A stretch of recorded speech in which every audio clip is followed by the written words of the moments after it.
Assalamualaikum warahmatullahi wabarakatuh. Perkenalkan, nama saya Desi Dwi Retno Purwandani dan dua teman saya yaitu Nicole De Bel dan Alia Aisyah Salsabila. Kami dari kelas Biologi D 2020 Universitas Negeri Surabaya. Di video kali ini, kelompok kami akan membahas tentang salah satu alat yang ada di laboratorium biologi, yaitu mikroskop. Mulai dari pengenalan mikroskop, komponen penyusun, fungsi mikroskop, tipe mikroskop, langkah kerja, penggunaan, perawatan, dan yang terakhir yaitu troubleshooting. Materi pertama yaitu pengenalan dari alat mikroskop. Mikroskop pertama kali ditemukan oleh Hans Janssen dan anaknya Zacharias Janssen pada abad ke-16. Mikroskop berasal dari kata mikro yang berarti kecil dan spium yang berarti penglihatan. Jadi, mikroskop adalah alat bantu yang digunakan untuk melihat benda yang ukurannya kecil atau struktur dari suatu material tertentu yang tidak dapat dilihat secara langsung oleh mata manusia. Mikroskop zaman dulu sangat sederhana karena hanya memiliki satu lensa. Berbeda dengan mikroskop yang digunakan sekarang yang tergolong mikroskop majemuk karena terdiri atas dua lensa atau lebih. Berikut komponen penyusun dari mikroskop. 1. Lensa okuler. Berfungsi sebagai kaca pembesar dan membentuk bayangan, maya, tegak, diperbesar. 2. Lensa objektif berfungsi untuk membentuk bayangan cahaya ke dalam lubang diafragma. 3. Diafragma berfungsi untuk mengatur banyak sedikitnya cahaya yang masuk. 4. Cermin atau reflektor berfungsi untuk memantulkan cahaya ke dalam lubang diafragma. 5. Meja objek berfungsi untuk meletakkan objek pengamatan. 6. Makrometer berfungsi untuk menggerakkan tabung ke atas dan ke bawah dengan pergeseran kasar. 7. Mikrometer berfungsi untuk menggerakkan tabung ke atas dan ke bawah dengan pergeseran halus. 8. Revolver berfungsi sebagai tempat lensa objektif yang akan digunakan. 9. Tabung mikroskop berfungsi sebagai penghubung lensa objektif dan lensa okuler. 10. Penjepit objek berfungsi untuk menjepit kaca objek supaya tidak bergeser. 11. Kaki mikroskop berfungsi untuk menjaga mikroskop agar tetap tegak berdiri. 12. Lengan mikroskop berfungsi sebagai pegangan mikroskop ketika mikroskop diangkat atau dipindahkan.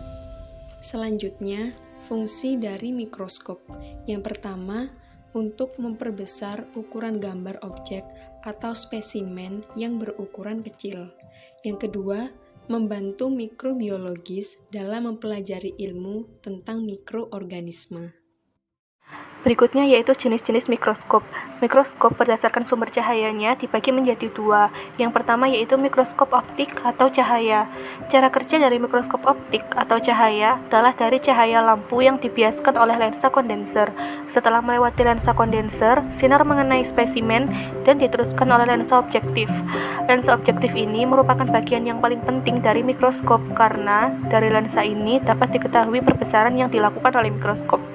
Kemudian, sinar yang diteruskan oleh lensa objektif ditangkap oleh lensa okuler dan diteruskan pada mata atau kamera. Pada mikroskop ini mempunyai batasan perbesaran yaitu 400 sampai 1400 kali. Yang kedua yaitu mikroskop elektron. Mikroskop elektron sendiri mempunyai dua tipe, yaitu mikroskop elektron scanning atau SEM yang berfungsi untuk studi detail arsitektur permukaan sel dan objek yang diamati secara 3 dimensi. Lalu ada juga mikroskop elektron transmisi atau TEM yang digunakan untuk mengamati struktur detail internal sel. Berikutnya, kita akan membahas mengenai mikroskop elektron scanning atau SEM.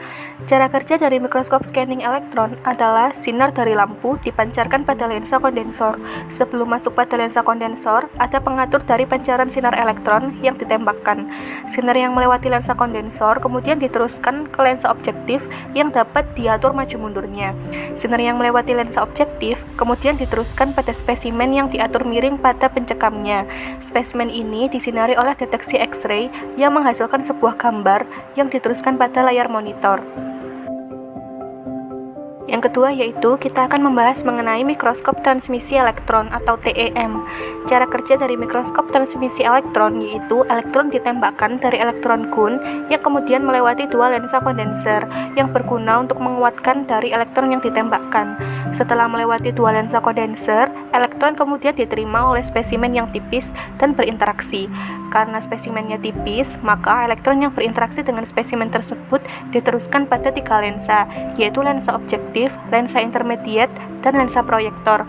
Lensa objektif merupakan lensa utama dari TEM karena batas penyimpangannya membatasi dari resolusi mikroskop. Lensa intermediate sebagai penguat dari lensa objektif, dan untuk lensa proyektor gunanya untuk menggambarkan pada layar fluorescent yang ditangkap film fotografi atau kamera CCD. Berikutnya adalah langkah-langkah menggunakan mikroskop. Yang pertama, pegang lengan mikroskop dengan salah satu tangan dan tangan lain menyangga kaki mikroskop. Kemudian, letakkan mikroskop di atas meja pengamatan dengan bagian lengan tepat berada di hadapanmu. Lalu, jangan lupa bersihkan lensa dan cermin dengan menggunakan kertas tisu. Setelah dibersihkan, pasangkan lensa okuler dengan perbesaran lemah. Yang kedua, agar didapat medan penglihatan yang baik, putar revolver sehingga diperoleh perbesaran terkecil pada lensa objektif yang searah dengan lensa okuler dan tubus okuler. Yang ketiga, putarlah cermin mikroskop ke arah sumber cahaya sambil melihat melalui lensa okuler sehingga diperoleh medan yang terang tanpa bayangan dari benda lain. Yang keempat, letakkan preparat yang akan kalian amati di atas meja benda. Lalu jepitlah dengan penjepitnya sehingga cahaya yang terkumpul dalam kondensor menembus kaca benda. Yang kelima, untuk mencari fokus, lakukanlah dengan dua cara berikut ini. Yang pertama yaitu dengan menggunakan perbesaran lemah, yaitu dengan mengubah lensa okuler dengan perbesaran 5 kali dan lensa objektif dengan perbesaran 10 kali, sehingga dapat diartikan bahwa preparat nanti diamati dengan perbesaran 50 kali. Pertama, mulailah dengan cara menurunkan lensa okuler serendah mungkin. Kemudian lensa objektif juga diturunkan sampai berjarak kira-kira 8 mm dari kaca preparat. Setelah itu, arahkan salah satu mata kalian ke lubang lensa okuler sambil memutar-mutar makrometer sampai diperoleh gambaran preparat yang jelas. Yang kedua yaitu perbesaran kuat, yaitu dengan mengubah lensa okuler dengan perbesaran 12,5 dan lensa objektif dengan perbesaran 60 kali, sehingga preparat nanti diamati dengan perbesaran 750 kali. Pertama yaitu mulailah dengan menutup preparat dengan kaca penutup, lalu naikkan kondensor sampai mau menyentuh kaca preparat atau objek. Kemudian bukalah diafragma selebar-lebarnya dan turunkan lensa objektif sampai hampir menyentuh kaca penutup preparat. Setelah itu, dengan makrometer, naikkan lensa objektif sampai diperoleh gambaran preparat yang jelas. Lalu yang keenam, setelah mikroskop selesai digunakan, bersihkan lensa objektif dengan menggunakan silol. Perawatan. Dalam merawat mikroskop, terdapat ketentuan apa saja yang harus kita lakukan, yaitu seperti mikroskop harus disimpan dalam tempat yang sejuk, kering, bebas debu, dan bebas dari uap asam dan basah. Kemudian, tempat penyesuaian mikroskop adalah kotak mikroskop yang diberi dengan silika gel, bersifat higroskopis untuk tidak menghindari dari lembab. Kemudian, didalamkan lemari untuk mencegah terjadinya jamur. Kemudian, di bagian dalam kita bisa bersihkan dengan kain panel. Tetapi untuk lensa-lensanya seperti okuler, objektif, dan kondensor itu harus diberikan dengan tisu lensa yang diberi alkohol 70% berkali-kali. Jangan dibersihkan dengan sapu tangan atau lap kain. Kemudian masih banyak lagi. Tetapi sebelum kita menyimpan mikroskop, meja mikroskop harus diatur lagi dengan lensa objektif dijauhkan dari preparat dengan memutar alat penggeraknya ke posisi semula. Kondensor diturunkan kembali, lampu dikecilkan intensitasnya lalu dimatikan. jika itu menggunakan mikroskop listrik.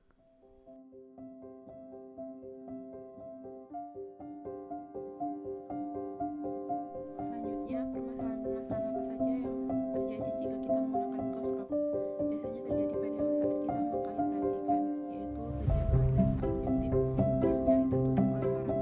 Juga kondisi lensa yang rusak karena tidak tersentuh dengan perawatan yang rutin sama sekali. Kedua, yaitu lensa okuler telah bercampur dengan jamur dan berdebu sehingga terdapat banyak goresan, sehingga ini membuat rusak dan tidak mungkin dipulihkan seperti semula. Kemudian yang ketiga yaitu posisi prisma dan kedudukan prisma pada mikroskop stereo atau disc-casting mikroskop yang dipenuhi dengan jamur. Bekuan perekat prisma mengakibatkan tertutupnya pemantulan cahaya pada prisma tersebut. Begitu menurut Bambang 2008, dan kita harus merawatnya ya teman-teman. Demikian presentasi dari kelompok kami, yaitu kelompok 4, di mana kami menjelaskan mikroskop dengan referensi-referensi yang jelas, yaitu berupa jurnal dan buku-buku yang ada. Jika teman-teman merasa ada yang kurang atau ingin berdiskusi, teman-teman bisa mengajukan pertanyaan atau komentar teman-teman pada kolom komentar. Kemudian dari kelompok kami tidak lupa menyatakan mohon maaf apabila ada kesalahan kata, dan terima kasih telah berpartisipasi pada YouTube ini, dan wassalamualaikum warahmatullahi wabarakatuh. Bye bye semuanya.